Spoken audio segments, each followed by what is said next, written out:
El título del mensaje de hoy es El Evangelio de Pablo. Sí, el Evangelio de Pablo. ¿Cuál es el Evangelio de Pablo? Porque conocemos el de Mateo, el de Marcos, el de Lucas, el de Juan, sí, que están escritos. El Evangelio de Pablo es el que él escribió día a día, con su fe en Cristo, con su búsqueda del Espíritu Santo y con su pasión por las almas. Ese es el Evangelio de Pablo. Pero para hablar del Evangelio de Pablo, tenemos que conocer un poquito a Pablo, un poquito, así fuese, muy poco o muy mínimo lo que pudiésemos conocer. Pero, chisme, dice Juan. Sí, pero yo quiero que vayamos a la carta que Pablo escribió a los Filipenses, al capítulo 3, y vamos a estar leyendo a partir del versículo 4, donde Pablo habla de sí mismo. Sí, porque yo no puedo hablar del Evangelio de Pablo si no conozco el contexto de quién es Pablo, pero para ahorrarnos lo que todos podemos decir, Pablo era así, Pablo era así, por ahí dijeron que Silas era la esposa de Pablo, entonces, y Silas era otro discípulo de Cristo, no era dama, era caballero, entonces eran amigos, hermanos en la iglesia, compañeros de milicia, pero no era la esposa de Pablo. Entonces, mirando esa parte, ¿quién era Pablo? Para él mismo, ¿no? Él dice, aunque yo tengo también de qué confiar en la carne, si alguno piensa que tiene de qué confiar en la carne, yo más. Circuncidado al 8º día, del linaje de Israel, de la tribu de Benjamín, hebreo de hebreos, en cuanto a la ley, fariseo, en cuanto a celo, perseguidor de la iglesia, en cuanto a la justicia que es de la ley, irreprensible. O sea, qué tremendo, ¿no? Poder decir irreprensible. Nadie tiene queja contra mí, decía él. Pero cuántas cosas eran para mí ganancias, las he estimado como pérdida por amor a Cristo. Y ciertamente aún estimo todas las cosas como pérdidas por la excelencia del conocimiento de Cristo Jesús, mi Señor, por amor del cual lo he perdido todo y lo tengo por basura para ganar a Cristo y ser hallado en él, no teniendo mi propia justicia que es por la ley, sino la que es por la fe en Cristo Jesús. La justicia que es de Dios por fe, a fin de conocer el poder de la resurrección y la participación de sus padecimientos, llegando a ser semejante a él en su muerte, si de alguna manera llegase a la resurrección de entre los muertos. Bueno, en el contexto en el cual Pablo escribe, él era sentenciado no solamente o juzgado, no solamente por los romanos, era juzgado por el pueblo de Dios. Vemos en un pasaje que cuando él dice que él es judío, un soldado se le acerca y le dice, yo compré mi nacionalidad. Perdón, que él era romano. Él le dice, discúlpeme, yo compré la nacionalidad romana. Y Pablo dice, no, yo soy romano porque nací en Roma. Pero cuando él habla de su pueblo, él dice, él está hablando, usted tiene de qué jactarse en esta vida, en este camino al Señor. Yo más, dice Pablo, yo tengo más. Dice, soy hebreo de hebreos. O sea, era hebreo, era nacido hebreo, era hebreo. No era que parecía, era hebreo. Dice él, después de eso, dice, yo soy circuncidado al 8º día. La circuncisión dentro del pueblo israelita era algo único, grande, poderoso, pero ya mucha gente había perdido la costumbre de hacerlo.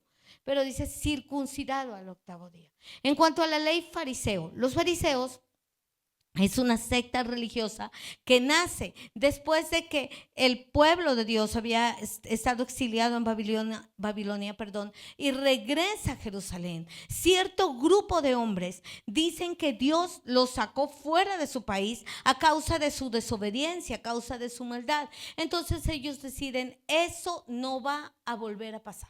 No nos van a volver a sacar, y es ahí donde nace la secta farisea, que dice cumplir la ley al pie de la letra.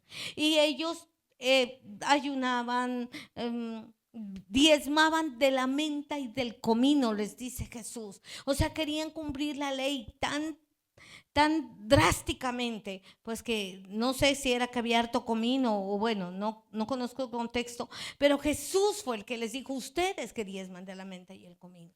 Les era necesario hacer esto, pero no apartarse de la misericordia de Dios y del amor. Y este hombre habla, no dice la escritura, pero se dice que Pablo dominaba 5 idiomas. Es lo que dice, se lee, se conoce. Él dice: irreprensible. Una persona que pueda pararse y decir: mira, es que yo en la ley era irreprensible. Quería decir que él podía decir: voy a ganarme el cielo porque yo he cumplido toda la ley. Pero él dice que todo eso lo tiene como basura por conocer a Cristo. ¿Sí? Por vivir bajo la gracia de Dios. Y es tan grande el amor y la fidelidad de Dios para usted y para conmigo, que día a día Él espera que usted y yo busquemos conocerlo. Y ese era Pablo, y ese era el evangelio que él predicaba día a día, momento a momento. Los que lo conocieron en su prestigio, pues dirían: este se hizo loco. Los que lo conocieron matando a los seguidores de Cristo tenían temor que en cualquier momento él volviera a matar, pensaban que él estaba fingiendo. Y los que no lo conocieron sencillamente se admiraban de ver qué hombre era este, quién era este. Y eso es lo que sucede. El evangelio de Pablo es Cristo en él. No es hablar de Cristo, es vivir para Él, es aceptar la gracia de Dios para su victoria, pero vivir amando por completo a Cristo. No buscando una gloria propia, sino una vida que nos lleve a seguir a aquel que murió por nosotros. Ese es el evangelio de Pablo, ¿sí? Ese es el evangelio que él diría. Entonces, hoy, ¿qué quiere el Señor? Que hoy se hable del evangelio de Willington, que hoy se hable del evangelio de Adriana, que hoy se hable del evangelio de Juan Carlos, que hoy se hable del evangelio de Catherine, que hoy usted y yo realmente busquemos a Cristo por lo que Él es y reflejemos que Cristo vive en nosotros. Ese era el evangelio de Pablo, era Cristo viviendo dentro de él. Es el tiempo de nosotros poder repetir lo que él escribió en Gálatas 2:20. Ya no vivo yo, con Cristo estoy juntamente crucificado, y ya no vivo yo, mas vive Cristo en mí. Y lo que ahora vivo en la carne, lo vivo en la fe del Hijo de Dios, el cual me amó y se entregó a sí mismo por mí. Mi amado, el cristianismo es muchísimo más allá de lo que usted y yo muchas veces buscamos.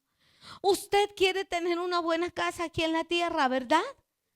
Usted quiere vivir tener un buen carro, tener un buen tiempo aquí en la tierra, tener cosas gratas aquí en la tierra, que es pasajero. ¿Sí? El salmista escribió que el más robusto podría llegar a vivir 80 años, y si no, 70. Claro, Dios estableció una edad en el Génesis 6 de 120 años. Pero ¿qué sucede? ¿Será que estamos dando todo y acabando todo por esos 80 años de vida aquí en la tierra? Y nos estamos olvidando de ser mensajeros de Cristo para vivir una eternidad de gloria. Aquí a usted y a mí muy probablemente nos ha costado, bueno, yo pensaría que más que trabajo, bendición de parte de Dios en tener nuestra casa, los que Dios nos ha dado ya ese privilegio. Sí, pero no me la voy a llevar, no va a ser eterna. Pero Jesús dijo: yo prepararé morada para ti, una morada donde el orín no corroe, donde la polilla no come, una morada donde no habrán lágrimas en sus ojos, una morada donde no habrá necesidad en su alacena, una morada donde no habrá discusión, pelea, ni crítica, ni contienda, donde Dios mismo será nuestro sol, nuestro calor, nuestra fuerza. Pero ¿será acaso que estamos viviendo tan aferrados a lo que hay aquí en la tierra, a lo que se nos puede dar aquí en la tierra, que nos estamos olvidando que es que somos preparados para vivir una eternidad? Sí, y eso es lo que Pablo dice. Yo prosigo al blanco, yo voy. Y habla en una parte donde él dice, no sea que siendo heraldo de muchos, llevando muchos a los pies de Cristo, yo pierda mi alma. Mi amado, yo sé que usted tiene sueños en su vida. Yo sé que usted tiene anhelos en su vida. Y sé que muchísimas veces caminamos y parece que esos anhelos no se ven hechos una realidad. Parece que esos anhelos se extendieran más lejos. Sí, pareciera que eso pasa, pero es el Señor diciéndote, coloca la mirada en mí, coloca la vida en mí, entrega tu vida por mí y lucha por vivir para mí una eternidad. Una eternidad. Entonces ese es su evangelio, ser de Cristo, vivir para Cristo, reflejar un Cristo que murió por nosotros en la cruz del Calvario. Sí, el evangelio que predica Pablo es un evangelio que no avergüenza, un evangelio de poder, de amor, un evangelio que no juzga. Es el evangelio que nosotros necesitamos ahora.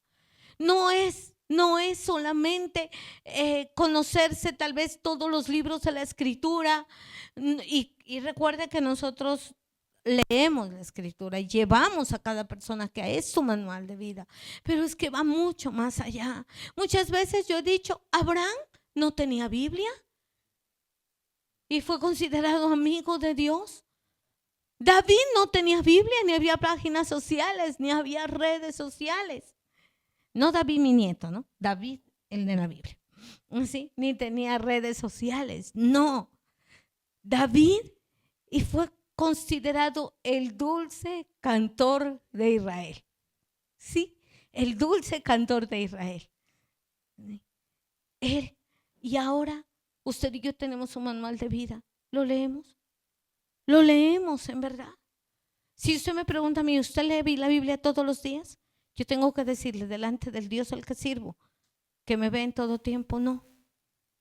Hay días que me toca correr y correr y correr, porque es que una cosa es que yo lea la Biblia por la mañana cuando mi hijo explica la Biblia, que me gusta escucharlo. O sea, voy a confesarle mi pecado. Yo me siento, yo oigo todo lo que él dice. Después de la transmisión yo leo lo que él leyó en la mañana.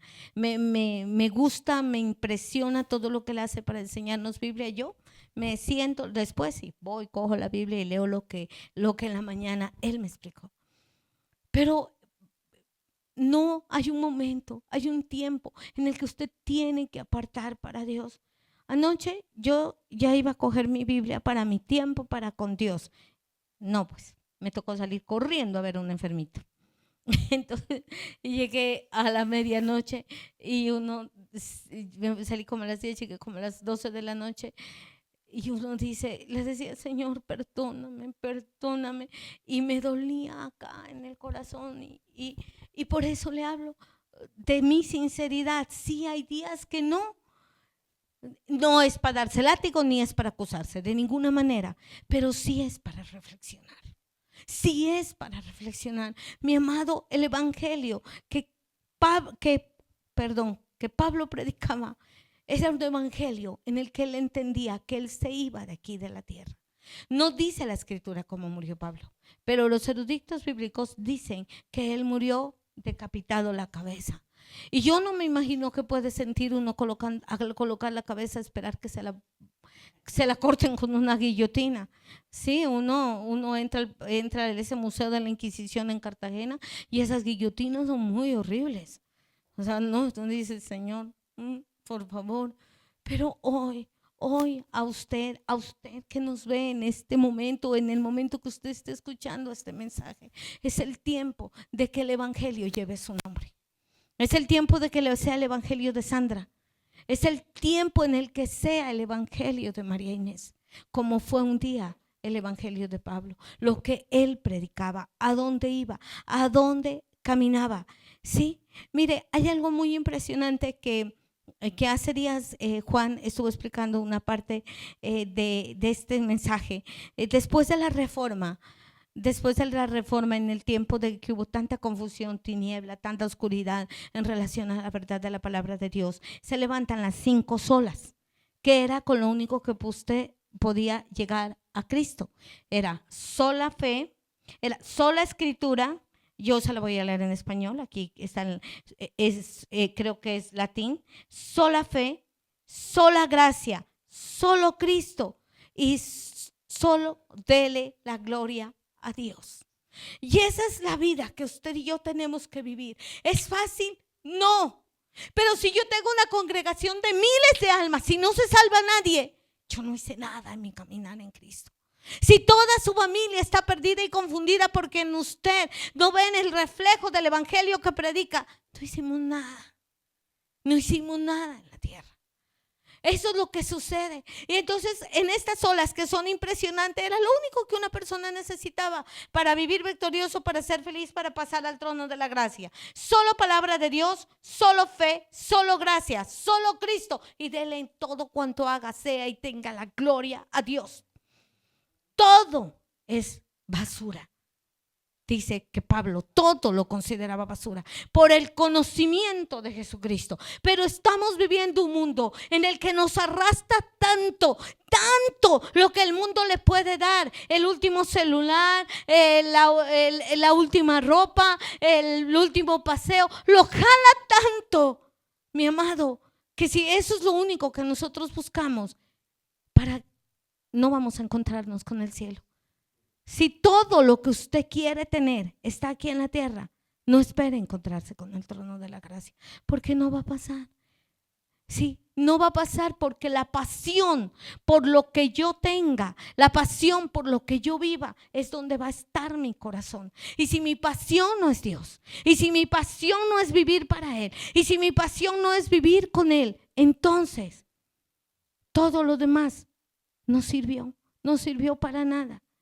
Día a día, y tal vez a usted le parezca tal vez loca mi reflexión, yo digo que los años que me faltan de vivir aquí en la tierra son muy poquitos.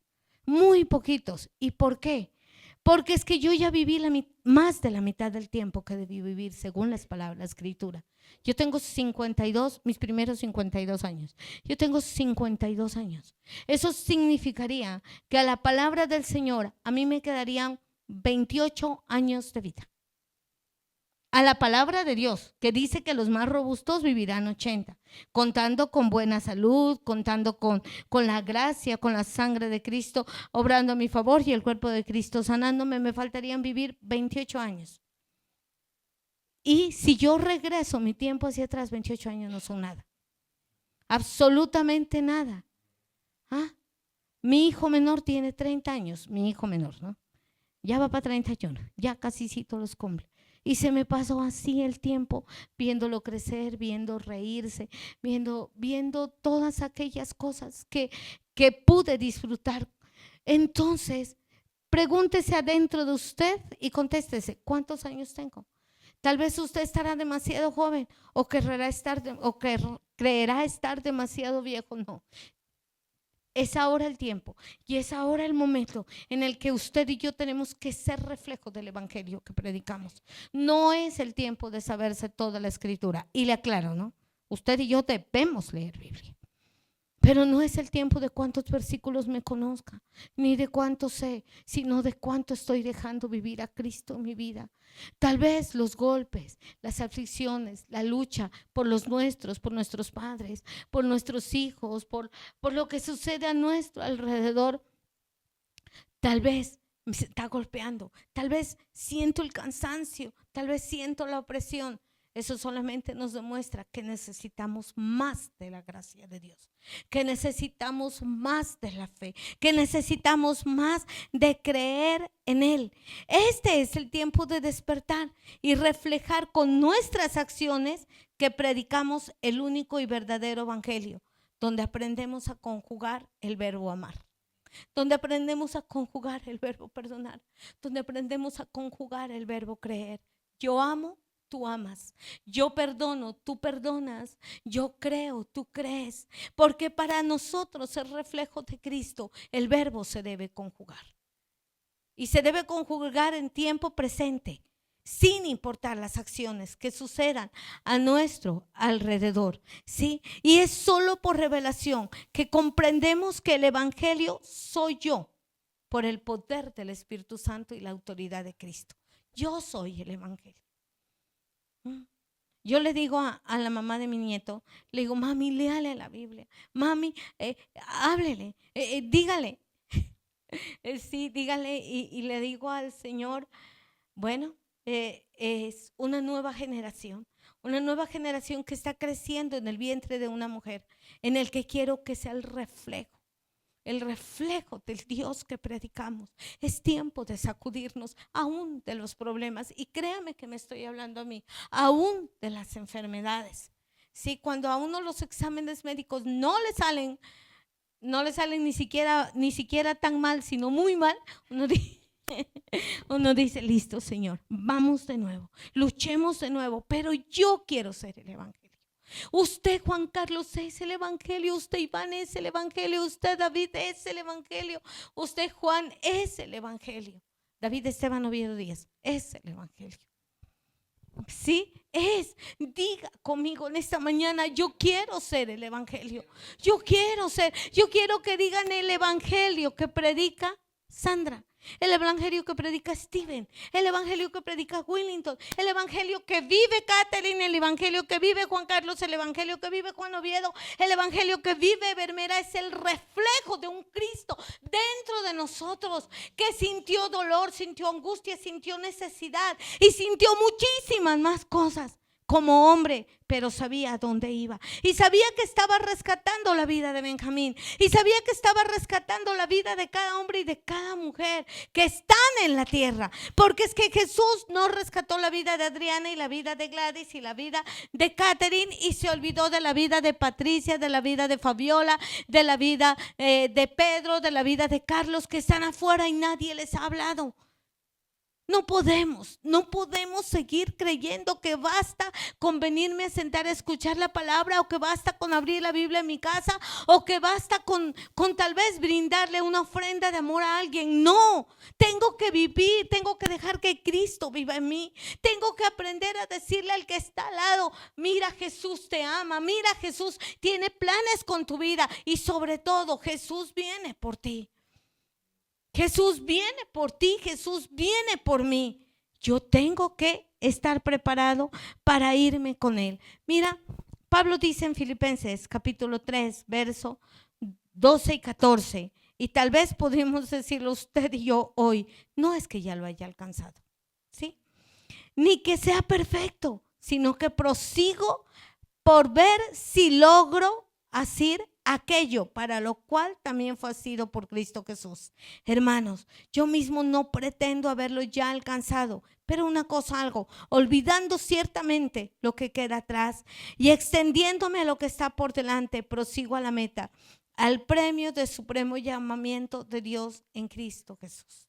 ¿Qué quiere decir? Usted hoy hizo lo correcto, no le sirve para mañana, mi amado. Sí. No le sirve para mañana. Mañana tengo que volver a hacer lo correcto. Y tengo que volver a dar mi vida en rescate de los que están a mi lado. Tengo que volver a creer, aunque parezca que no hay esperanza. Si nuestra mirada siempre está colocada en el galardón, y el galardón no es una casa, el galardón no es un carro, el galardón no es una cuenta bancaria con muchos ceros a la derecha. El galardón es un día encontrarnos con Cristo y que Él nos mire a los ojos y nos diga, buen siervo fiel, entra a disfrutar del gozo de tu Señor.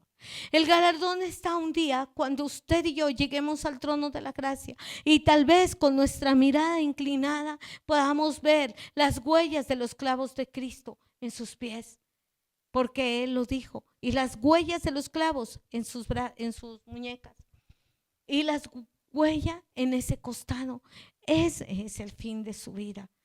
Ese es el fin de los suyos, pero no, nos parece tan práctico pensar en la casa, en el carro, en esto, y se nos hace, mi amado, el día que usted tenga una casa va a querer tener otra, y el día que usted tenga un carro va a querer tener otra, y el día que usted tenga 2 pares de zapatos va a querer tener 3, y usted no me puede decir que no es así, porque así es. No hay nada en la tierra que a usted y a mí nos pueda saciar, ni que consideremos suficiente. Pablo dijo, con sustento y abrigo tengo suficiente. Pero usted y yo tenemos sustento, abrigo, doble sustento, y no tenemos suficiente. O bueno, yo, María Inés. Pero hoy es el momento de que usted y yo reflejemos ese Cristo, que se dé ese evangelio, que sigamos. ¿Por qué? La pregunta hoy, interiorizándola para mí, sería: ¿qué evangelio estoy predicando? ¿Sí? Si yo le digo hoy, ¿cuáles son nuestras 5 solas? ¿Cuáles son? ¿Cuáles serían las 5 solas de María Inés? Solo egoísmo, solo necesidad, solo preocupación. ¿Sí? No sé cuáles serían las suyas. ¿Será que nuestras 5 solas son solo escritura, solo fe, solo gracia, solo Cristo y toda la gloria para el Señor? O mis 5 solas son Juan, David, Sofía, David chiquitico. ¿Ah? ¿Serán esas mis 5 solas? ¿Mi salud? ¿Mi cabello que ya está canoso y no me lo puedo pintar porque se me cae? ¿Será eso? ¿Cuáles son? Y ahí es donde yo puedo decir: volvemos a los pies de Cristo. Yo puedo decirle a usted que le va a ir bien, y créame que le va a ir bien.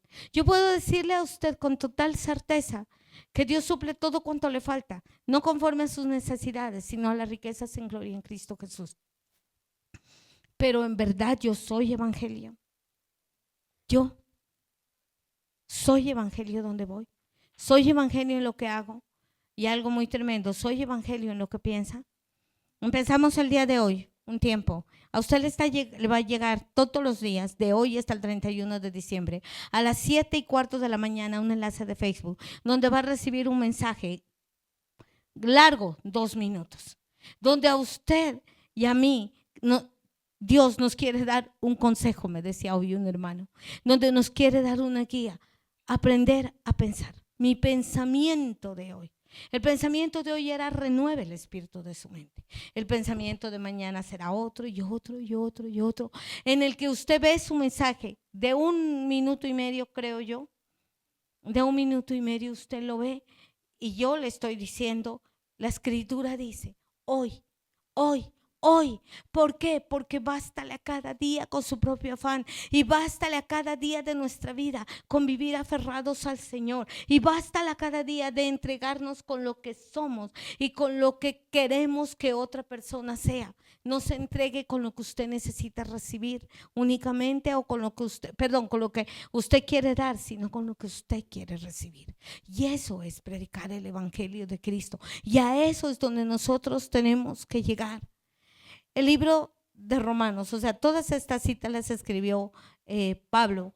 En el capítulo 1, el verso 16 dice: porque no me avergüenzo del evangelio, porque es poder de Dios para salvación a todo aquel que en él cree, a judío primeramente y también a griego. Porque en el evangelio la justicia de Dios se revela por fe y para fe, como está escrito: mas el justo por su fe vivirá. Ese es el evangelio. No podemos pretender que el evangelio es para que me vaya bien. No, nos va a ir bien. Y vienen dificultades, y vienen situaciones, y vienen circunstancias de las que muchas veces queremos huir. Pero no podemos huir, tenemos que afrontarlas, enfrentarlas y continuar dejando a Cristo ser en nosotros. ¿Sí? Ahora, búsquese dentro de sí y dígale, pero así fuertemente, al Señor: yo quiero ser el evangelio de Cristo. Donde quiera que esté y donde quiera que vaya, yo quiero ser el evangelio de Cristo. Como pueda decir muchas cosas, como pueda decir pocas, yo quiero ser el evangelio de Cristo. Mire, en este último pasaje que leímos, habla Pablo de revelación, de fe, de justicia y de vida. Nosotros tenemos que aprender a recibir la revelación de la palabra de Dios. ¿Cuándo la recibo? Cuando dejo de argumentar, cuando no me siento a oír la palabra porque sí, cuando le digo al Espíritu de Dios: enséñame de nuevo, cuando le digo al Espíritu Santo: vuelve nuevamente a hablar a mí, a mi corazón, a mi vida, porque yo estoy aquí. Entonces la revelación viene a nosotros. Porque la revelación solamente puede venir del Espíritu Santo. Y si yo no estoy con Él, si Él no está conmigo, yo no puedo recibir esa revelación. La fe. Dice el escritor de Hebreos que la fe que fe es la convicción de lo que se espera y la certeza de lo que no se ve. Ahora, ¿dónde está colocada mi fe? ¿Qué tanto puedo creer? No es fácil, porque no es fácil creer, pero es parte de que el evangelio de Cristo vive en mí. La justicia, cuando yo entiendo que yo en mis propias fuerzas, en mis propias capacidades, no puedo hacer absolutamente nada. Mi justicia viene de lo que Cristo hizo en la cruz del Calvario. De ahí viene. A veces cuando nosotros hablamos de justicia, pensamos que justicia en algunas ocasiones solamente es como algo que te quiere castigar, como algo severo. No, viene de justo, de que todo lo que esté en mi vida sea justo para mí. Y mi justicia, yo no me merezco nada, pero Cristo lo entregó todo. Y si yo vivo con la revelación de Dios, si mi fe está en Él y mi justicia está en Él, entonces yo tengo una nueva vida. ¿Cada cuánto? Cada día. Cada mañana al despertar. No puede, usted y yo no podemos creer que el evangelio solamente es hablar de Cristo y olvidarnos que el evangelio soy yo. O sea, hay un evangelio de Mateo, un evangelio de Marcos, un evangelio de Lucas, un evangelio de Juan, mostrándonos que este es el tiempo de que haya un evangelio de Gladys, de que haya un evangelio de Benjamín, que haya un evangelio de Sofía. Este es el tiempo, que haya ese evangelio en cada uno de nosotros. Y recuerde, Pedro escribió: no os sorprendáis por el fuego de la prueba, como si alguna cosa extraña os aconteciese. Ese fuego de la prueba lo padecen todas las personas en todo el mundo, no en una parte, en todo el mundo. En todo el mundo hay problemas, en todo el mundo hay aflicción, en todo el mundo siempre va a haber la necesidad de empezar de nuevo.